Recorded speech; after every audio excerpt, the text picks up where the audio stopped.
रिकामा काय तुम्हाला कोणी मागितलं होतं का एवढे पैसे द्या म्हणून? त्याच मुद्द्यावरती यायचंय खरं तर की एका बाजूला मुख्यमंत्री सहायता निधीवरती तुम्ही प्रश्न उपस्थित केला.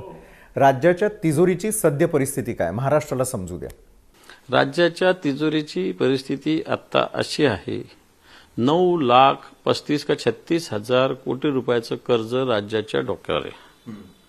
राज्याची लोकसंख्या 9,36,000चं गणित मांडलं तर 81,000 रुपये माणूस जन्मला का त्याच्या डोक्यावर कर्ज या महाराष्ट्रातले आहे. 81,000 रुपये आत्ताच्या घडीला.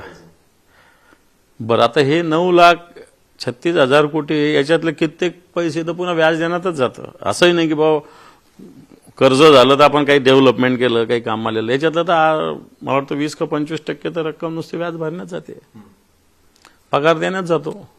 विकासावर कुठे खर्च होतो? सामान्य माणसावर कुठे खर्च होतो? आज राज्याची तिजोरी अजून 2-3 वर्ष जर थोडं कडक राहिलं तर बरी होईल.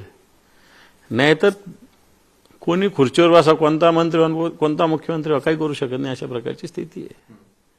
आणि याला कारण राज्याच्या तिजोरीची उधळपट्टी मागच्या काळात केली गेली, मागच्या सरकारने केलेली. ठीक आहे, आताच्या सरकारला देवेंद्रजी रोष पत्करतायत, म्हणजे खरं बोलायला पाहिजे, मी पण रोष पत्करतात, पण ते तिजोरी नीट आणण्याचा प्रयत्न करतात असं मला तरी वाटतं. मी काय एकदम प्रत्येक गोष्टीत मी टीका टिप्पणी नाही करणार. मला असं वाटतं की ते तिजोरीला डिसिप्लिन आणण्याचं पण त्यांचे जे आजूबाजूचे लोक आहेत ना, स्पष्ट बोललं ना, शब्द चांगला नाही वाटत, पण डाकू लोक आहेत. बरं, पण हे मुख्यमंत्र्यांना कळत नसावं काय? अपरिहार्य कळतं म्हणून तर या सगळ्या मंत्रिमंडळावर बहिष्कार, अमित शहाकडे जाणे, हे प्रकार त्याच्यामुळेच होत आहे. ते बाकी काय कारण आहे? बाकी काहीच कारण नसतील याला.